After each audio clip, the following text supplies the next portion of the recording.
Quasi criterion for uniform convergence. ठीक, uniform कन्वर्जेंसी के लिए क्वासी का क्राइटेरिया, इसका स्टेटमेंट लिखा। स्टेटमेंट है अ सीक्वेंस fn, स्टेटमेंट लिखो फिर समझाते हैं। अ सीक्वेंस fn, यानी यहाँ हम जिस सीक्वेंस की बात कर रहे हैं वो हम किसके लिए बात कर रहे हैं, फंक्शंस के सीक्वेंस के लिए।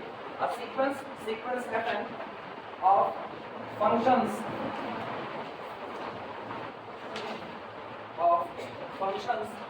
defined on I,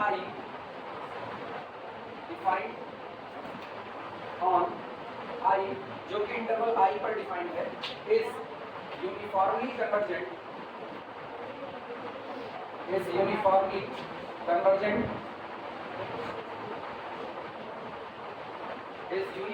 convergent on interval I या on domain I if and only if, केवल और केवल तब, if and only if for each epsilon greater than 0, and for all small x belong to our domain I, there exists a positive integer small m such that the difference between fn1 of x minus fn2 of x is less than epsilon for all n1 comma n2 greater than or equal to small m.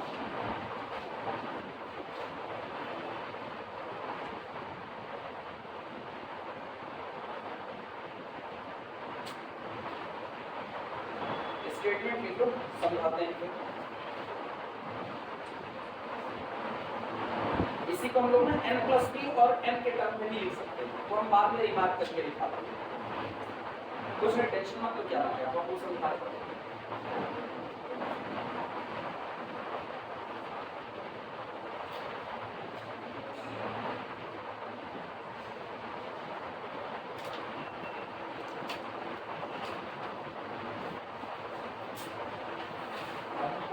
लेकर के चल रहे हैं ना, उस एक को लेकर के चलने पर हम अपने पढ़ाने का अंदाज ऐसा नहीं बदल सकते कि हम बीएससी के लिए बीएससी वालों को करते हैं और शॉर्ट में ये हम कभी नहीं करेंगे, क्योंकि मेरा एम लास्ट तक ये है कि जब हम अपने उम्र के एक ऐसे भाव पर पहुँचे ना उधर कुछ हम नाम कमा सकते, वो नाम आप बीएससी तक का पढ़ा करके नहीं कमा सकते, क्या आप कंसल्ट और कंसल्ट पढ़ाओगे कमा। इसीलिए तुम लोग इस बात को इंग्लिश प्रिपेयर रखो, अपने पढ़ाई को जैसे डीपली पढ़ाओगे डीपली ही पढ़ाओ, कॉम्प्लेक्स उठाएंगे डीपली ही पढ़ाओ, एमए उठाएंगे वो भी डीपली ही पढ़ाओ।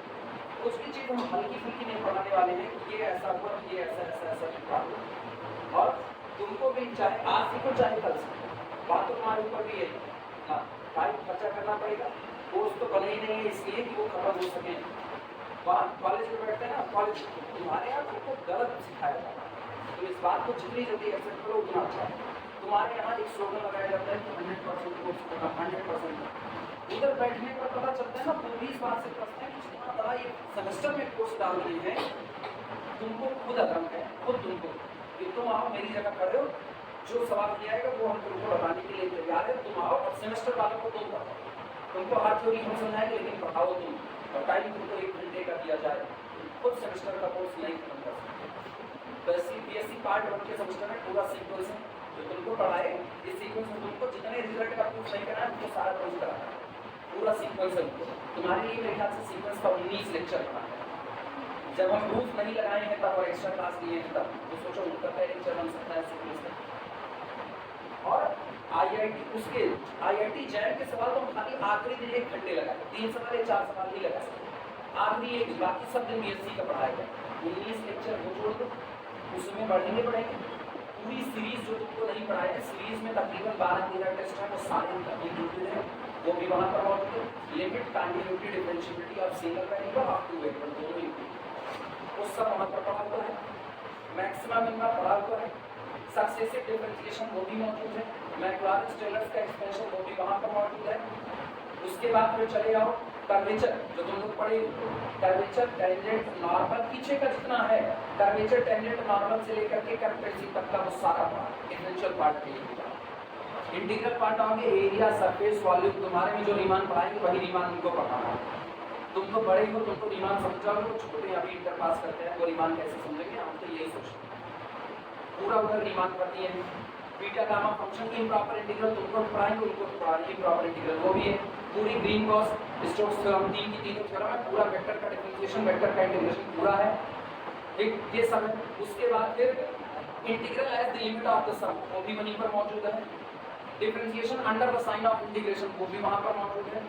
इतना अच्छा खासा पैकेट है। और टाइम जानते हो कितना दिया गया है, टाइम अगस्त में चल रहा है, अब बैचेस शुरू हुई है अगस्त और दिसंबर में एग्जाम खत्म करो। हम तुमको कह रहे हैं, हम तुमको खड़ा कर दें, आओ बस खाली जैसा जैसा है वैसा ही पढ़ाओ, या तो पढ़ा ही सकते हो या तो समझा ही सकते हो, दो में से एक ही बात।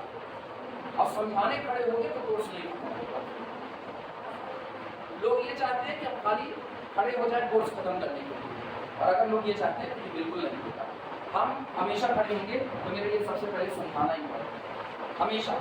इसके लिए हम कभी भी ना हमेशा दिमाग से इस बात को निकाल के चलते तो हम उससे संतुष्ट रहेगा, और इस बात से हमेशा, और जब तक हम इस बात से आज़ाद नहीं होंगे तब तक हम अपनी टीचिंग को और सुधार नहीं सकते। मेरे दिमाग में केवल एक बात चलती है, मेरे सामने बैठा उसको समझ में आए चीज़ें, बस इतना ही। उसके लिए आपको जो करना पड़े सब, हम अपना टाइम देने को तैयार हैं, तो हम तुमसे भी टाइम मांगते हैं, इसीलिए हम संडे तुमसे 3 से 4 घंटे तक देंगे, अदरवाइज वो थोड़ी बात। ये स्टेटमेंट लिख दिए, अब अगर हम कोर्स के लिए पढ़ाएं स्टेटमेंट लिख दिए, अब हम चल रहे हैं इसको कोर्स कराएं, एक स्टेटमेंट को याद करो। लेकिन समझना बहुत अच्छा। समझने के लिए आपको इसके जो इसका मेन आइटम होगा ना, उसकी तरफ आपको जाना पड़ेगा, इनका क्या है। और इनका सीधा सा आप सोचो, ये चीज़ें जो अभी तुमको केवल लैंग्वेज लग रही है ना, तो तुमको थोड़ी देर की बात मिला, केवल एक सीक्वेंस आपको दिया गया, F1, F2, F3, F4, F5, F6, सो क्या ये कभी खत्म होंगे? नहीं। एग्जाम्पल के तौर पर एक फंक्शन जैसे लिखा जाए fn of x is equal to x upon 1 plus, ये लिखिए। या हम लोग फंक्शन ये भी देख चुके हैं fn of x is equal to sine, ये भी हम लोग देख चुके हैं। ये आपके फंक्शन दिए गए, एक फंक्शन नहीं दिया गया, इनफाइनाइट फंक्शन आपको लिख करके दे दिया गया। 1 रखोगे sin x मिलेगा, 2 रखोगे sin 2x मिलेगा, 3 रखोगे sin 3x मिलेगा, हर बार एक नया फंक्शन, ठीक, पूरा सीक्वेंस बन गया। पहले ये आपका दिया गया सीक्वेंस जो कि फंक्शंस का सीक्वेंस है, ये किसी डोमेन I पर डिफाइंड है। इसका मतलब यहाँ जितने फंक्शन हैं, इन सारे फंक्शन के लिए जो आपका डोमेन है वो केवल एक है, every function defined on the same domain I। और अब ये करें, अगर आप चाहते हो कि ये सीक्वेंस यूनिफॉर्म कन्वर्जेंस रहे, तो इसके लिए कॉची का क्राइटेरिया ये है कि जितने फंक्शन आपको दिए गए हैं, whatever be the x in our domain, हमारे डोमेन में एक्स कुछ भी हो जाए, अगर आपको कोई एप्सिलॉन दिया जा रहा है, तो अपने डोमेन में मौजूद किसी भी एक्स और पर्टिकुलर किसी भी दिए गए एप्सिलॉन के लिए, if and only for each epsilon, आपको चाहे तो एप्सिलॉन को 1/2 दिया जाए, चाहे एप्सिलॉन 1/3 दिया जाए, चाहे एप्सिलॉन छोटे से छोटा 1/n दिया जाए। और एप्सिलॉन सिर्फ दिखने में 1/n टाइप का हो, ऐसी कोई गारंटी नहीं है। एप्सिलॉन दिखने में ऐसा हो सकता है, epsilon is equal to n + 1/n, ऐसा भी हो सकता है। एप्सिलॉन कुछ भी आपको दिया जाए, आपको उसके बारे में सोचना नहीं है। For each epsilon greater than 0 and for every member of our domain we get a position in our sequence.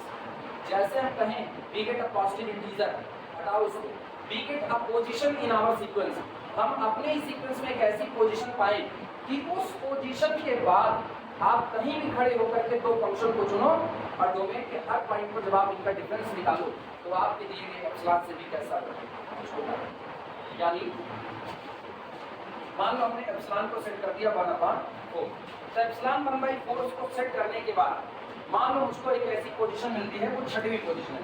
Chhathi position के बाद मेरी सिचुएशन ये हो कि चाहे हम अपने सीक्वेंस का 200वां मेंबर और चाहे अपने इस सीक्वेंस का 400वां, इन दोनों के बीच का अंतर लेस देन कितना बना रहेगा। इसके लिए for small x belong to our domain I, ऐसा ना हो कि आप अपने डोमेन का एक पॉइंट x1 ले रहे हो, तब तो ये अंतर 1/4 से कम है, लेकिन जैसे आप इनको x2 कर दो वो ग्रेटर देन 1/4, ऐसा नहीं।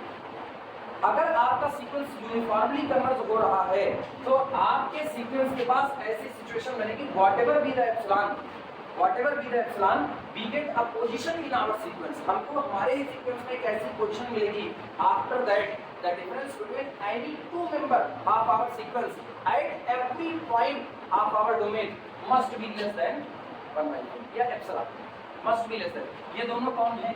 ये दोनों मेरे सीक्वेंस के दो मेंबर हैं और ये दोनों मेंबर डोमेन के किसी भी पॉइंट पर काम करके अपनी वैल्यू देंगे। आप उन वैल्यू के बीच का अंतर निकालो, वो अंतर हमेशा लेस देन एप्सिलॉन होना चाहिए, चाहे एप्सिलॉन कुछ भी। यानी जब आप एप्सिलॉन को बदलोगे तो आपको एक नई पोजीशन की दरकार है, आप उस नई पोजीशन को चुनो।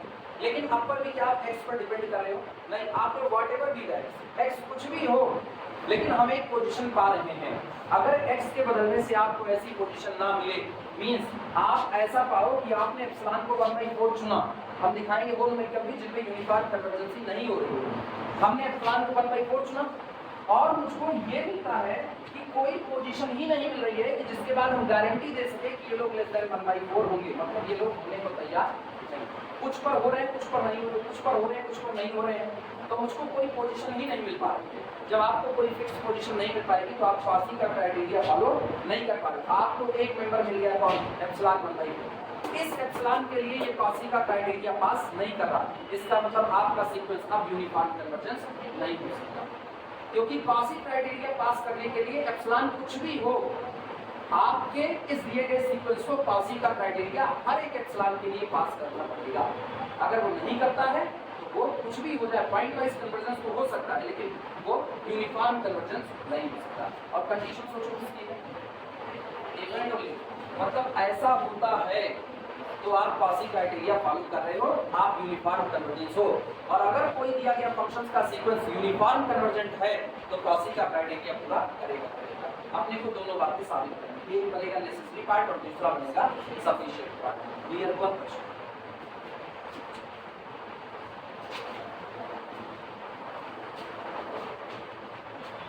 चलो प्रूफ करते हैं इसको।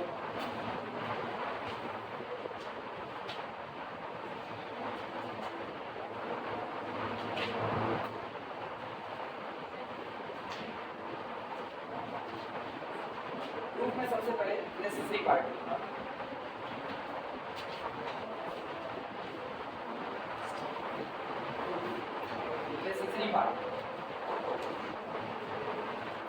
सबसे पहले हम लोग मानेंगे, माना दिया गया sequence of function uniform convergence है। अगर कोई यूनिफॉर्मली कन्वर्जेंट है तो हमको दिखाना पड़ेगा कॉची क्राइटेरिया आना कंपल्सरी, मतलब शर्त का आना जरूरी है। If our function is uniformly, if our sequence is uniformly convergent, then we always get Cauchy criteria. या always Cauchy criteria hold. तो Cauchy criteria आना आपकी नेसेसरी शर्त है। तो हम लोग मान करके चलेंगे, माना एक सीक्वेंस fn of x आपको दिया गया है और ये यूनिफॉर्मली कन्वर्जेंट है। यूनिफॉर्मली कन्वर्जेंट है तो मुझको दिखाना पड़ेगा mod of f of n1 of x minus f of n2 of x less than epsilon whenever n1 into greater than or equal to m। मतलब एक पोजीशन जिसके बाद उठाए गए किन्हीं भी दो टर्म के बीच का अंतर डोमेन के किसी भी पॉइंट पर प्री असाइंड क्वांटिटी एप्सिलॉन से भी कैसा हो रहा होगा, छोटा होगा। जब कोई चीज कन्वर्ट करती है ना तो कन्वर्ट करने का क्राइटेरिया ये है कि उसके जो टर्म लिखे गए हैं एक वक्त के बाद उनके बीच दूरियां खत्म हो रही है। कांस्टेंट सीक्वेंस में पहले स्टेप से ही ये दूरी खत्म हो जाती है, क्योंकि पहले स्टेप का दूसरे का अंतर कितना? 0। दूसरे का तीसरे का अंतर कितना? 0। पहले का 2 लाख में से अंतर कितना? 0। वो तो पहले स्टेप से इस बात को मानने को तैयार हो गया। लेकिन अगर आपका सीक्वेंस कांस्टेंट सीक्वेंस नहीं है और उसके बाद भी वो अपने आप को कन्वर्जेंट करवा रहा है तो इसका मतलब तय हो चुका है कि एक सिचुएशन ऐसी बनेगी जब लोग छिटके तो नजर आ रहे थे, लेकिन अगर आपने सोचा कि मुझको ऐसे लोग चाहिए जिनके बीच की दूरी आधे से कम हो जाए या जिनके बीच की दूरी 1/6 से कम हो जाए तो आपको ऐसे लोग जरूर मिलेंगे, निश्चित तौर पर मिलेंगे। इसीलिए कहा जाता है ना फॉर एवरी एप्सिलॉन आप जितना चाहो उतना इनके बीच की दूरी कम कर सकते हो। कोई चीज सोचो, कोई चीज कन्वर्ज कर रही है तो कहीं रुकती हुई नजर आएगी ना, और अगर कोई चीज कहीं रुकती नजर आएगी तो इसका मतलब उनके बीच जो लोग रखे गए हैं उन लोगों के बीच की दूरी कम से भी कम होती जा रही है। तो अगर तुम कहोगे 1/2 से भी कम होती जाए तो वो भी मिलेंगे, तुम कहोगे 1/10 से भी कम होती जाए तो वो भी मिलेंगे, थोड़ा आगे आकर के मिलेंगे। तुम चाहोगे कि 1/18 से भी कम मिले, थोड़ा और आगे आओ, वो भी मिलेंगे। यानी whatever be the epsilon such type members always exist, ऐसे मेंबर आपको हमेशा मिलेंगे। और एक सिचुएशन के बाद जितने मेंबर मिलेंगे वो सब उस बात को मानेंगे, ये नहीं कि कुछ मानेंगे, सारे उसी बात को मान रहे हैं। अगर आप चाहते हो 1/18 से कम दूरी रहे तो आपको एक ऐसी पोजीशन मिलेगी जिसके बाद कितने लोग सीक्वेंस के बैठे हैं, इनफाइनाइट। वो इनफाइनाइट इस बात पर सहमत है कि साहब आप हमें से किसी भी दो का अंतर निकालो 1/18 से कम ही, परेशान ना हो। इनफाइनाइट लोग तैयार हैं, मतलब इनफाइनाइट लोग आपके सपोर्ट में खड़े हुए हैं। तभी होगा जब ये लोग कैसे हैं, कन्वर्जेंट लोग आपके सपोर्ट में तभी खड़े हो सकते हैं ना जब उनकी सोच आपसे टकराए, मैच कर। मतलब मेरी सोच किसी से मैच करती है तो मेरी और उसकी सोच के बीच का डिफरेंस किसकी तरफ भाग रहा होता है, तभी वो मेरा सपोर्ट करता है। और यही क्लासिक का क्राइटेरिया है। चलो नेसेसरी पार्ट का प्रूफ लिखना। Let sequence fn of function, let sequence fn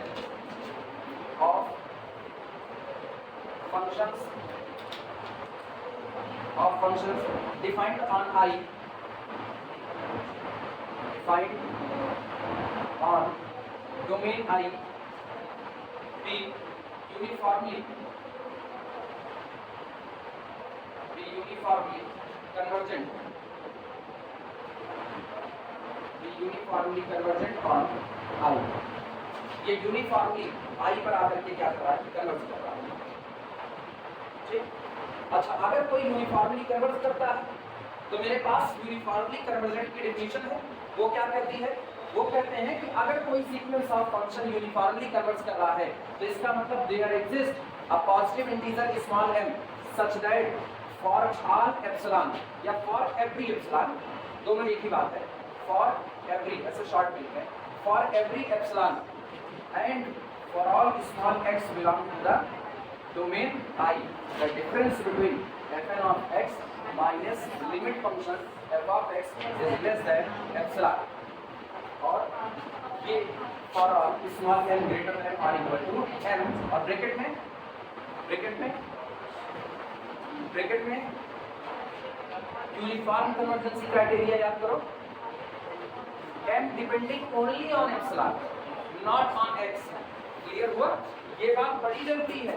आप सिर्फ इतना लिख करके हट गए ना, गलत, फिर इसको कोई सही करने वाला नहीं होगा। इसको कोई सही कर दिया तो वो खुद गलत, क्योंकि तुमको हर बार बताना पड़ेगा यूनिफॉर्म कन्वर्जेंसी में जो आपने m को चुना वो सिर्फ किस पर डिपेंड करेगा, एप्सिलॉन पर, उसका x से कोई लेना देना नहीं है। क्लियर नहीं बातें? तो ये मेरा क्राइटेरिया हो जाएगा यूनिफॉर्म कन्वर्जेंसी की डेफिनेशन से। अच्छा, जब हमने अपने सीक्वेंस ऑफ फंक्शन को यूनिफॉर्म कन्वर्जेंट मान लिया तो क्या ये क्राइटेरिया ऑटोमेटिकली होल्ड कर गया कि नहीं कर गया? होल्ड करते इसी बात को।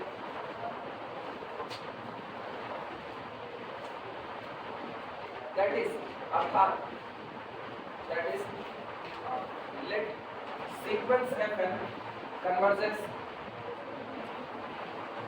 converges uniformly to f, uniformly to f on domain I। अब ये मान रहे हैं कि मेरा सीक्वेंस ऑफ फंक्शन यूनिफॉर्मली अपने लिमिट फंक्शन f की तरफ कन्वर्ज करता है ऑन डोमेन I पर। देन अब यहाँ पर डेफिनेशन आ रही, then for each epsilon greater than 0 there exist, यहाँ मौजूद होगा अ पॉजिटिव इंटीजर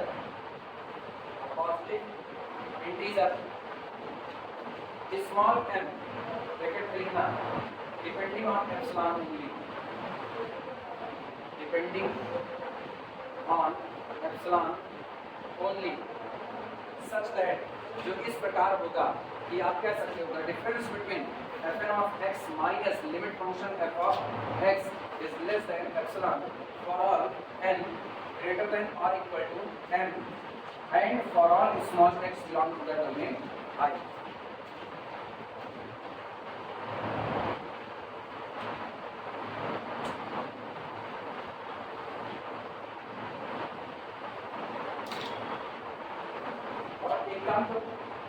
बेहतर तो ये होगा जैसे मुझको जो प्रूफ करना है उसकी तरह देखो, fn1 of x minus fn2 of x, दो बार करना है ना, तो इसको एप्सिलॉन ना करके इसको कर दो,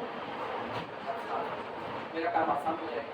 क्योंकि कल को मेरे दिमाग में एप्सिलॉन बैठ जुड़ के कितना एप्सिलॉन। अब ये जो बात लिखी गई ना, ये बात, यही आपका कारण है। इसी से आप एक और बात सोचो, आप यहाँ पर क्या लिखेंगे, for all m greater than or equal to m this condition holds, for all, ये बताओ m से बड़े कितने n आपको मिलेंगे, इनफाइनाइट, उनमें से दो आप चुन लो।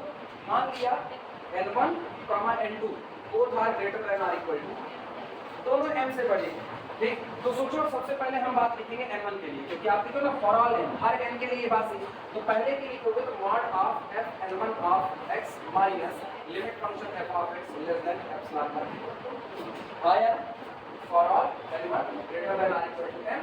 अब शुरुआत में बता दिए हैं डिपेंडिंग ओनली ऑन, तो अब यहाँ बताने की रिक्वायरमेंट है ये।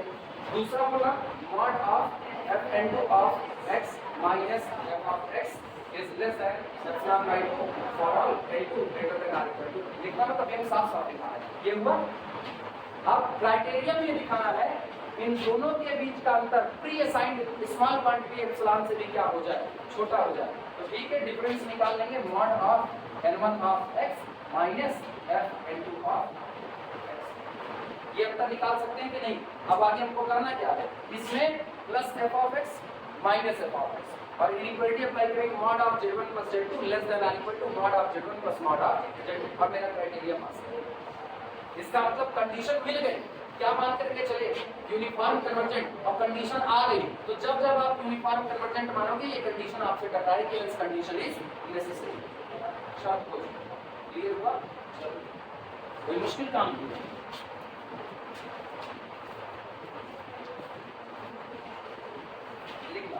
If n1, n2 belong to natural number set n, if n1, n2 belong to natural number set n are such that, और इस प्रकार are such that if n1, n2 both greater than or equal to, दोनों ही हम m से बड़े हैं, इसलिए क्योंकि शर्त यही है, ये बात तो तभी होल्ड करेगी जब आपका n या तो m के बराबर हो या तो उससे बड़ा। तो हम लोग छोटा तो ले भी नहीं, then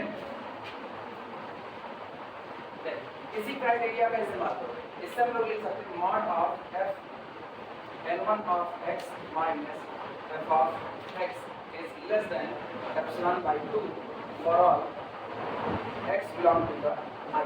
क्योंकि वो बात ऊपर लिखे ना, इसलिए यहाँ लिखने का कोई औचित्य नहीं। इक्वेशन जब एक बार ऊपर बता दिए हैं तो अब दिमाग में है n1 greater than or equal to कितना है। दूसरी बात इसी तरीके से and mod of f n2 of x minus f of x less than epsilon by 2 for all small x belong to the domain I। Equation number, अभी मैंने दोनों इक्वेशन का इस्तेमाल किया। क्या कंफ्यूजन क्या वो बताना, कंफ्यूजन का इलाज तो काफी और किसी बात नहीं। ये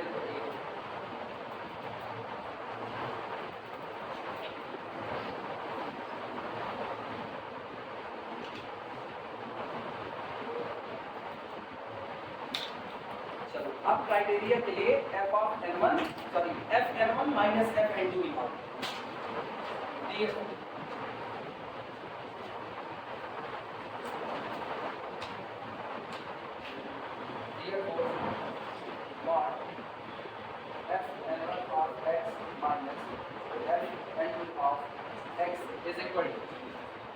चले क्या मिक्स करें, f ऑफ x को मिक्स करो तो mod f n1 of x plus f of x minus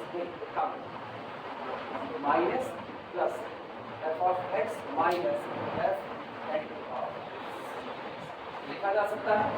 और बैलेंस करें, this is equal to mod f n1 of x minus f of x, इसको एक साथ कर लो और इनमें माइनस को कम कर लो, चलेगा कि नहीं चलेगा। या दिक्कत लगे तो ये plus minus f n2 of x minus f of, सही है गलत, कुछ गड़बड़ की अभी भी वही माइनस प्लस बाहर माइनस तो minus f n2 of x और minus minus plus f of x, अभी वही। अब सोचो अब ये तुम्हारा बन चुका है, ये है z1 ये है z2, तो mod of z1 plus z2 less than और equal to mod of z1 f n1 of x minus f of x, minus नहीं है तो इसको प्लस कर चुके मॉड ना, और plus mod f n2 of x minus f of x। अब सोचो ये बात जो हम लिख करके ला रहे हैं ये हम किसके लिए ला रहे हैं, और ऑल स्मॉल और सबको पता है this quantity confirmly less than epsilon by 2। Equation number 1 देखो, this is also confirmly less than epsilon by 2, whole quantity less than epsilon by 2 plus epsilon by 2 for all small x belong to I। अब पूरा एक में मिला दो, यानी this implies that mod of f n1 of x minus f n2 of x is less than epsilon for all small x belong to I। और यही तो कॉची क्राइटेरिया में शर्त थी, यानी कंडीशन इज नेसेसरी। यानी जब जब आप यूनिफॉर्म कन्वर्जेंसी मान के चलोगे ये शर्त तुरंत ऑटोमेटिकली होल्ड हो जाएगी। दूसरा ये दिखाना है जब जब ये शर्त होल्ड होगी बिना कुछ सोचे आंख बंद करके बोलेंगे यूनिफॉर्म कन्वर्जेंस है।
अगले साल कोचिंग पढ़ा इसका कोचिंग पढ़ा अगले साल से नहीं बना पूरी तरीके से अगले साल से कोचिंग फिक्स कॉलेज पढ़ाएंगे कॉलेज टीचिंग छोड़ेंगे, टीचिंग में मुझको पसंद नहीं है ना लग रहा है कोई दूसरा काम कर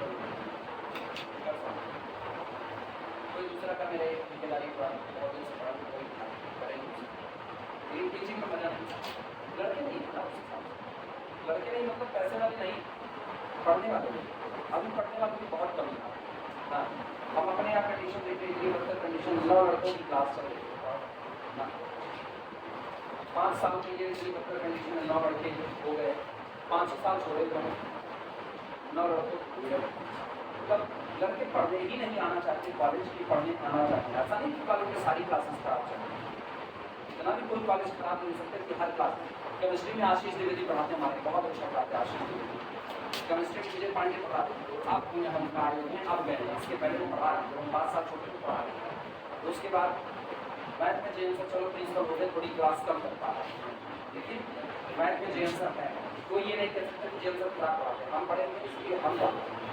इसके बाद सिचुएशन ये है फिजिक्स डिपार्टमेंट में हम मान सकते हैं, फिजिक्स डिपार्टमेंट बहुत अच्छा वो हम मान सकते हैं, वो बहुत अच्छा ठीक। उसमें विनय पांडे सर को थोड़ा सा बाहर कर दो तो सब महान आत्मा विनय पांडे सर को थोड़ा सा बाहर तो वो हम मान सकते हैं केमिस्ट्री डिपार्टमेंट पर बात राजीव सर को नॉलेज बहुत। लेकिन बात ये ना नॉलेज आपको वो एक्सप्लेन कैसे करो। राजीव सर जितनी स्पीड में पढ़ाते हैं उतनी स्पीड में लड़के को कवर नहीं कर पाते। समीर सर को नॉलेज है लेकिन समीर सर बोलते हम पढ़े हुए ना इसलिए हम काम रहे हैं ना। तो ये नहीं कि कॉलेज में सारी क्लास खराब है, कुछ क्लास बहुत अच्छी है लेकिन लड़के उनकी भी क्लास नहीं आती, उनकी भी आओ कम से कम ये तो लड़के कॉलेज में लोग आ तो रहे हैं। जैसे ये ना अभी हम कल से मेरा मूड लिखा हुआ, कल से बहुत सारी चीज़ें इनकार करने वाले हैं, हम धीरे धीरे रियलिटी छोड़ देंगे, मूड बनने की बात नहीं छोड़ देंगे।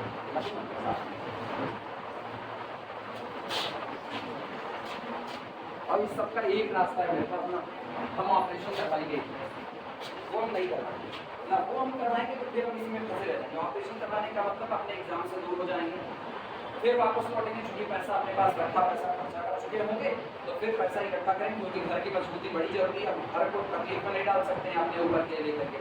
ऑपरेशन के लेकर तो ऑपरेशन करवाएंगे नहीं, जो पैसा जैसे है वो घर वाले अपना रखे रहें और उसके बाद हम इस साल पढ़ा लेंगे, इस साल के बाद एग्जाम निकाल करके उसके बाद हो जाएंगे, चले जाएंगे अपना कहीं अलग किसी और को।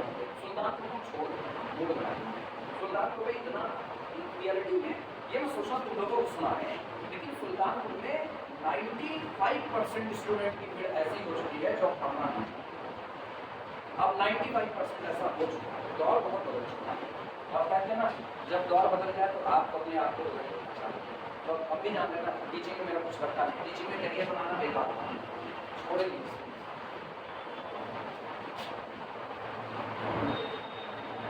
मूड ये बनाए हुए थे कि कॉलेज पकड़े मुझको ये लगा कि कंडीशन वही होती अभी भी स्टूडेंट की, उनको पढ़ाने वाला कोई नहीं मिल रहा होगा, बाकी कोई पढ़ाने वाला मिल जाएगा तो उनका मूवमेंट फिर से वापस पुराना वाला जो होता है ना रिदम, पुराना रिदम उनका बन जाएगा।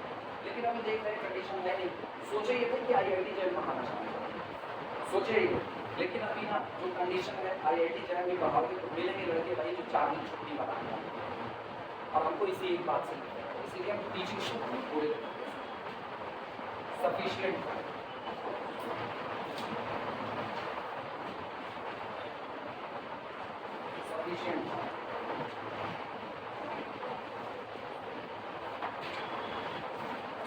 आपकी मनीष को बता दें कि अगले साल के लिए कोई टीचर एक बार बताएंगे उनको क्या है ना, जब भी छोड़ेंगे उनको 6 महीने बाद बाकी मनीष को बता दें अगले साल के लिए नया टीचर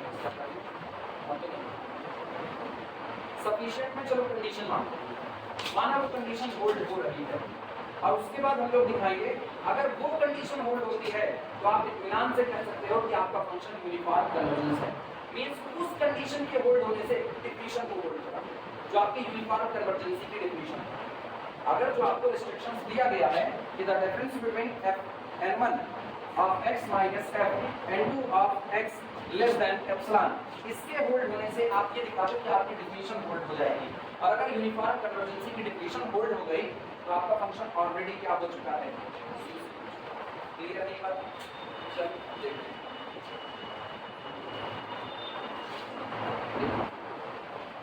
लेट सफिशिएंट पार्ट नहीं, let sequence fn be a sequence of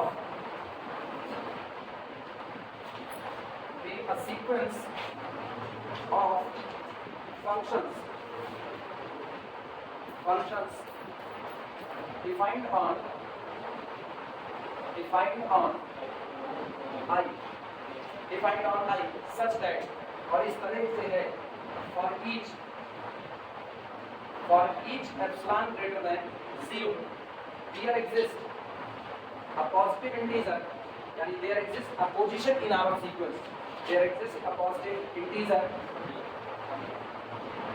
small m such that mod of f n1 of x minus f n2 of x less than epsilon for all n1 comma n2 greater than or equal to small m and for all small x belong to equation number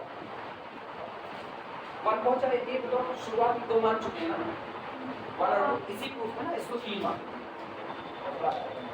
फिर पता चलेगा हम कहेंगे ना from equation 1 तो तुम confuse ये necessary part वाला है सब्सिट्यूट वाला,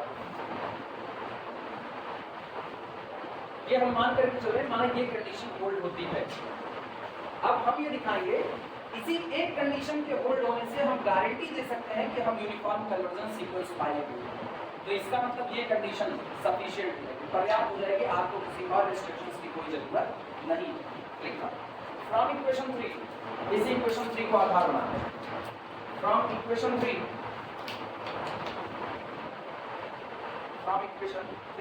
we find that हम ये पाते हैं कि we find that for each small x belong to the domain I, sequence fn of x of real numbers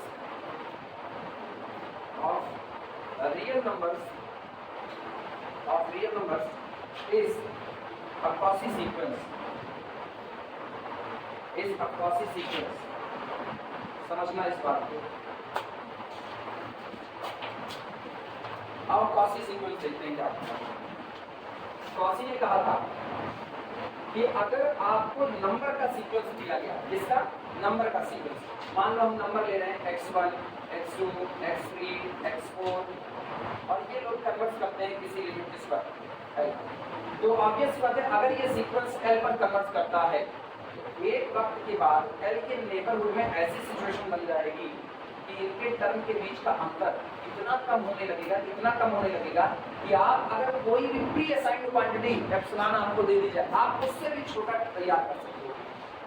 एक कॉची क्राइटेरिया, कॉची ने कहा था कि अगर ये सीक्वेंस कॉची है तो xn plus p minus xn इनके बीच का अंतर किसी भी प्री असाइन्ड स्मॉल क्वांटिटी से भी छोटा बनाया जा सकता है। ये कॉची का क्राइटेरिया याद है कि मेरे ख्याल से याद होना चाहिए। गाजर का विवरण बढ़ते एक वक्त ऐसा आएगा जिस वक्त के बाद किसी भी दो टर्म के बीच का डिफरेंस लेस देन कितना कर दिया जाएगा, एप्सिलॉन कर दिया जाएगा। तो इसका मतलब अगर मेरा सीक्वेंस कॉची सीक्वेंस है, इसकी बात करें नंबर वाले, इधर अभी मत सोचना, नंबर वाला सीक्वेंस अगर कॉची सीक्वेंस है तो वो गारंटी देता है कि एक सिचुएशन ऐसी आएगी कि n greater than r equal to m के बाद आप किसी भी टर्म को उठाओ, सोचो हम n से कितना आगे निकलते हैं, p आगे, n प्लस p1 टर्म और ये n1 टर्म, और दोनों के बीच का अंतर लेस देन कितना एप्सिलॉन फॉर एवरी एप्सिलॉन।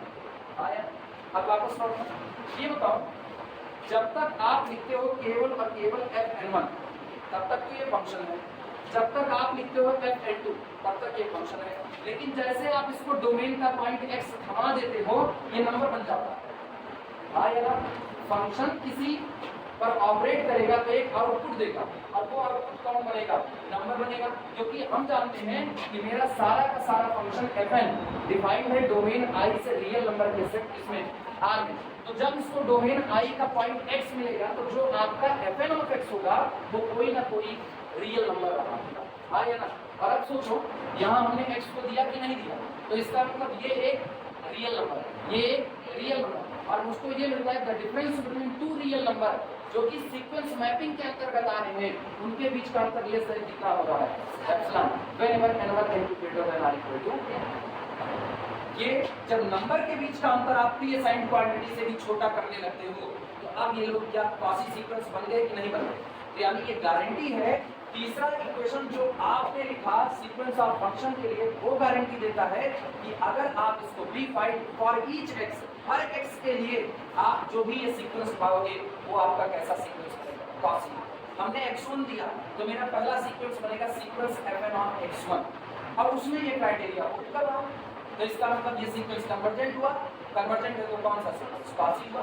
आप इसको दूसरा डोमेन का पॉइंट तो x2 दोगे तो ये सीक्वेंस बनेगा fn ऑफ x2, मतलब f1 ऑफ x2, फिर f2 of x2, f3 of x2, f4 of x2, और उस पर ये क्राइटेरिया होल्ड कर रहा है किसके लिए, x2 के लिए, क्योंकि आपने लिखा है फॉर ऑल x।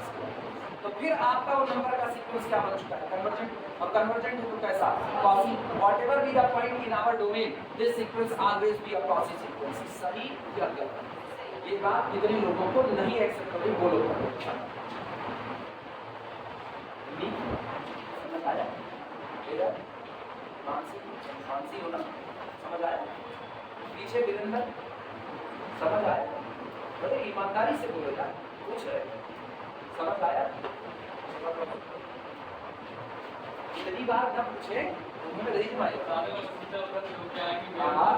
अपनी इज्जत बचा रहे हैं ना, तो महान आत्मा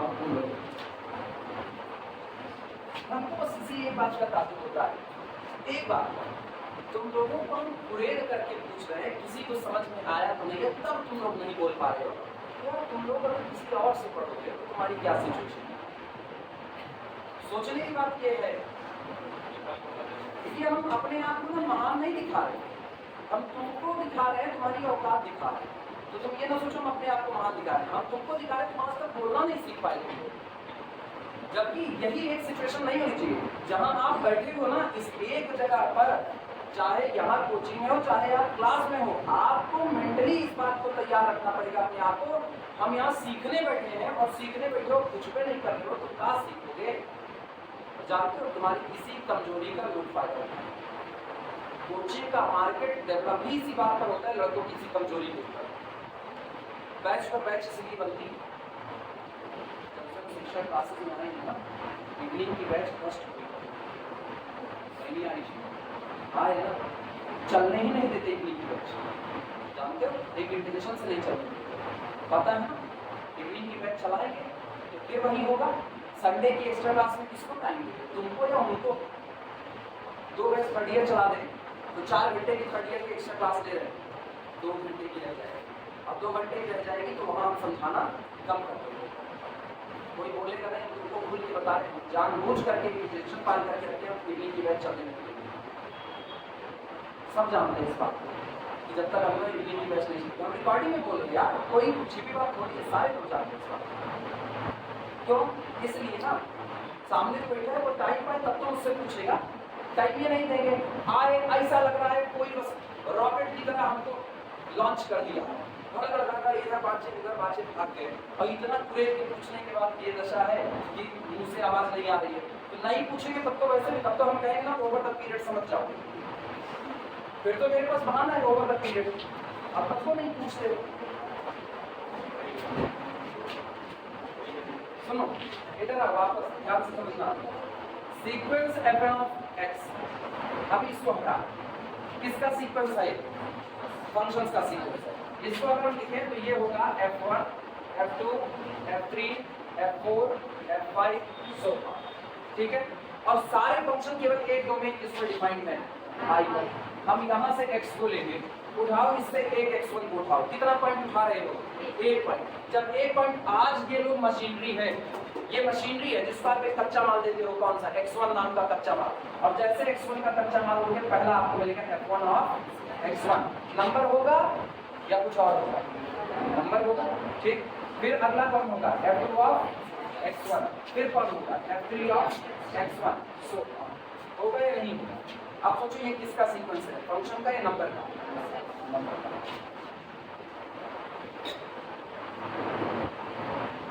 नंबर का सीक्वेंस, हाँ या ना?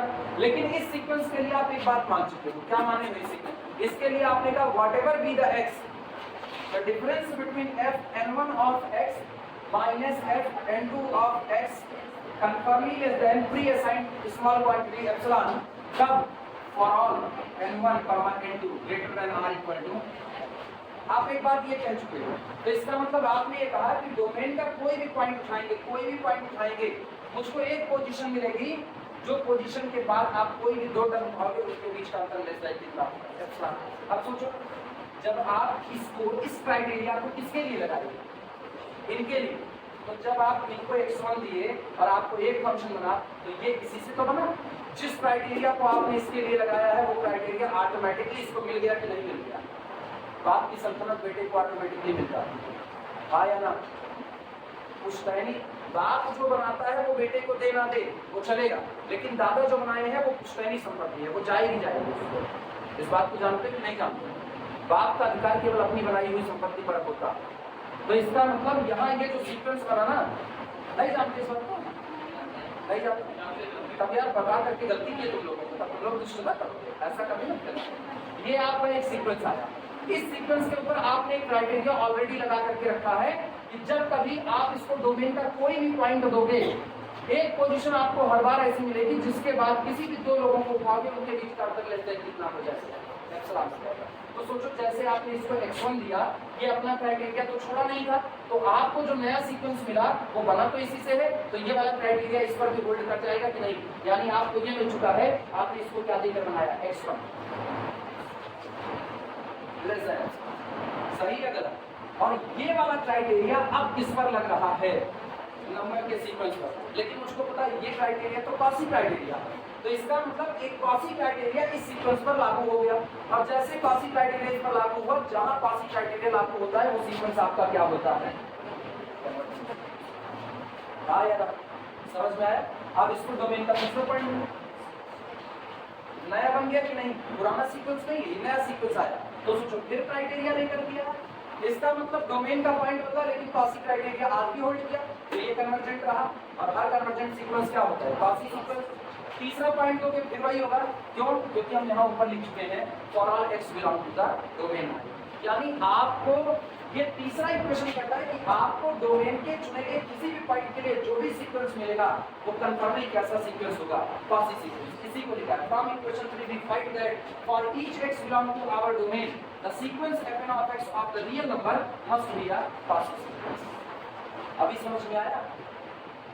इधर अभी कुछ आया, इधर चले आगे।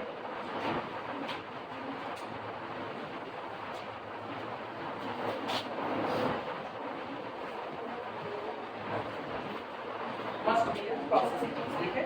इसके बाद एंड हेंस, और सोचो अगर ये सीक्वेंस पास ही हो गया तो पक्का क्या करेगा, कन्वर्ट करेगा। And hence sequence fn of x, sequence fn of x is convergent, और इसलिए पक्का ये सीक्वेंस आपका क्या करेगा, कन्वर्जेंट होगा।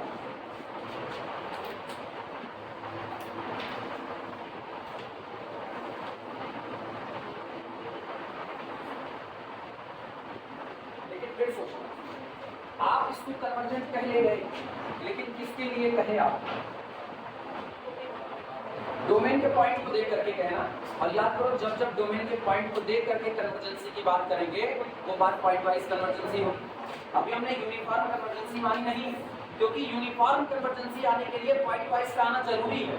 तो अभी हम पॉइंट वाइज कन्वर्जेंसी को खींच करके ला रहे हैं। सबसे पहले मुझको एक क्राइटेरिया दिया गया, ये होल्ड करता है, और ये होल्ड करता है तो साबित करना यूनिफॉर्म कन्वर्जेंट होगा। बाद में दिखाएंगे, पहले दिखाओ पॉइंट वाइज कन्वर्जेंट है। तो हम क्या किए, इस क्राइटेरिया को मान करके एक बात साबित कर दिया कि आप डोमेन का कोई भी पॉइंट उठाओगे आपको जो सीक्वेंस मिलेगा वो पासी मिलेगा, यानी वो कैसा होगा, कन्वर्जेंट। तो डोमेन के एक एक पॉइंट पर मिलने वाला सीक्वेंस हर बार कैसा है, कन्वर्जेंट। जब आप सिंगल सिंगल पॉइंट पर चेक कर रहे हो तो इसका मतलब हर पॉइंट के लिए कन्वर्जेंसी, कैसी कन्वर्जेंसी के साथ पॉइंट वाइज, यानी our sequence is point wise convergent. एक बात नेसेसरी पार्ट को पूरा कर दे, यूनिफॉर्म क्लियर हुआ, लिखना इस बात 10 अतः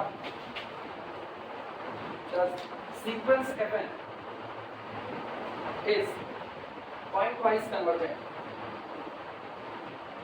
point wise convergent।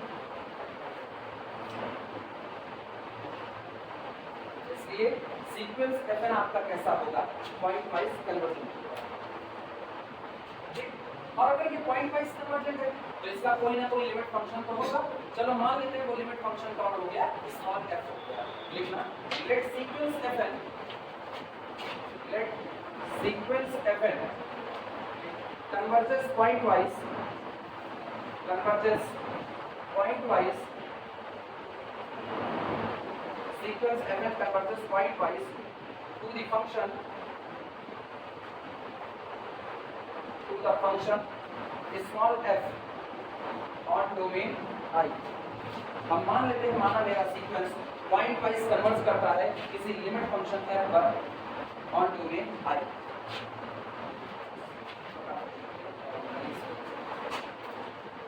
और ये मोस्ट इंपॉर्टेंट फॉर्म इसको टिक कर लेना, एग्जाम में पासिंग क्राइटेरिया खूब चल करके पूछा जाता है।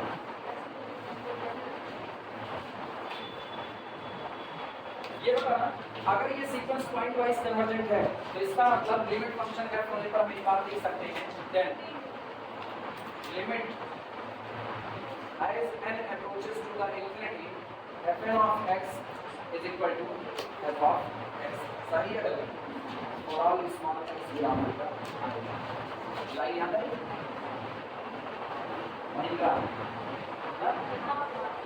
हर एक x के लिए वो आपको एक लिमिट दे रहा है, हर एक x के लिए आपको लिमिट दे रहा है।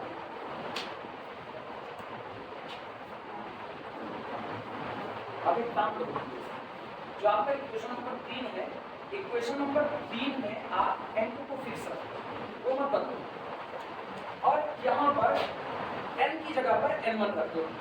n की जगह क्या रख दो, n1। सोचो हम कहें क्या, इक्वेशन नंबर 3 में n2 को रोक के रखो, ठीक है, और यहाँ पर ले आओ, यहाँ पर, और यहाँ पर n की जगह पर क्या रख दो, n1।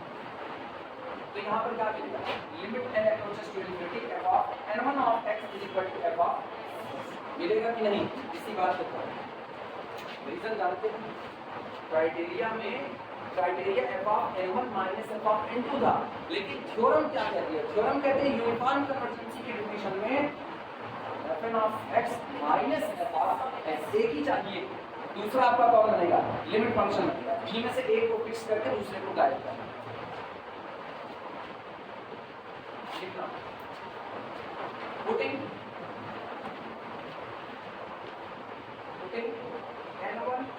Equal to n, n1 बराबर क्या रख दो n, और n2 को फिक्स रखना है। इक्वेशन नंबर 3 की बात कर, एंड कीपिंग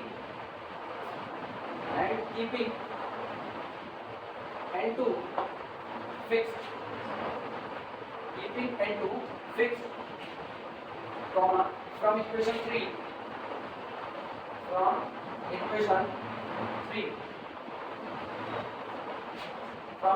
चलो इक्वेशन नंबर 3 में देखो क्या मिलेगा, b है इक्वेशन नंबर 3 मेरा तो मिल गया है, और ये देख लेंगे mod of f n1 of x था ना, तो वो हो गया fn of x minus f n2 of x is less than epsilon for all.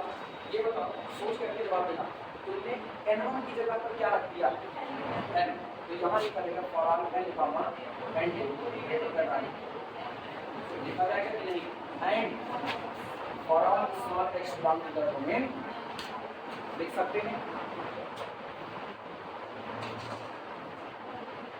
और इसको हम लोग इक्वेशन का नाम दिए नहीं है, इसको इक्वेशन नंबर कर दो 4, इक्वेशन नंबर 4।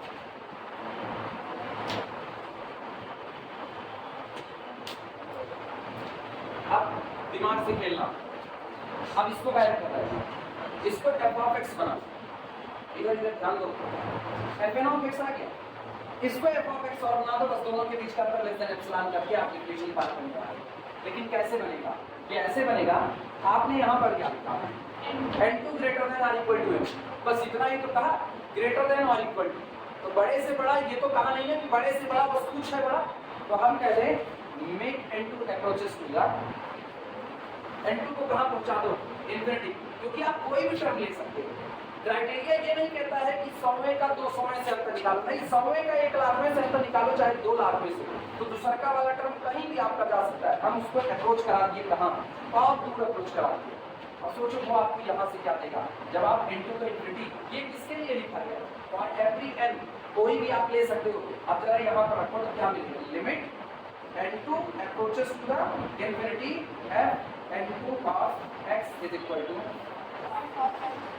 बात है कि नहीं, बस यही एक सेटिंग बिल्कुल यहाँ पर। और ये सीखना नहीं है, ये हो रहा, ये जबरदस्ती छोड़ना नहीं है, ये एक ऐसी बात है जो ऑटोमेटिकली होगी, क्योंकि हम यहाँ पर लिखे n और n2 बोथ ग्रेटर देन और इक्वल टू m, कितना बड़ा होगा इस पे किसी ने रोक नहीं लगाई है, तो ये मेरी मर्जी है हम n2 को कुछ फाइनाइट दूरी पे ले, ये मेरी मर्जी है n2 अप्रोच करा दें किधर, इंफिनिटी की तरफ। जब हमको दुनिया रोक नहीं रही है तो हम चाहे जहर खाएं, चाहे दारू पिए, चाहे रसगुल्ला खाएं, मेरी मर्जी। रोकोगे जिस दिन कोई थप्पड़ लगाओगे उस दिन मान जाए, लेकिन आज तो तुम खाली कह रहे हो ना, घरे फूक दो भैया बस m को बचा लेना, तो ठीक है हम आगे बढ़ रहे हैं, कहाँ जाए, इंफिनिटी की तरफ। पल्ले बड़ी बात है, हाँ ये एक्सेप्ट करने की तो सच्ची जबरदस्ती करवा रहे हैं, नहीं ये हो रहा है,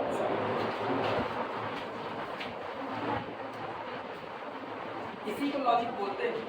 कितना जबरदस्त लॉजिक है, एक को गायब करने का, उसकी जगह फंक्शन को, लिमिट फंक्शन को लेकर के आने का। लिखना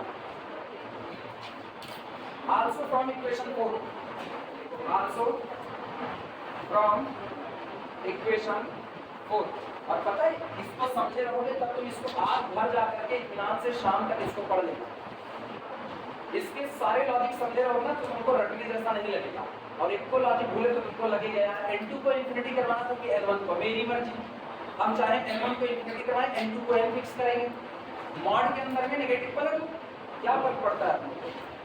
Also from equation 4, as n2 approaches to the infinity, we have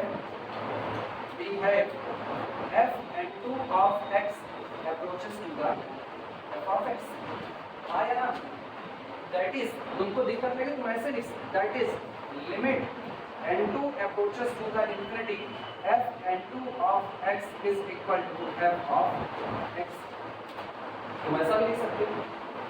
and दिया तो इसलिए उठाओ भैया यहाँ पर अप्लाई कर, यहाँ पर तो क्या मिलेगा, mod of fn of x minus f of x is less then,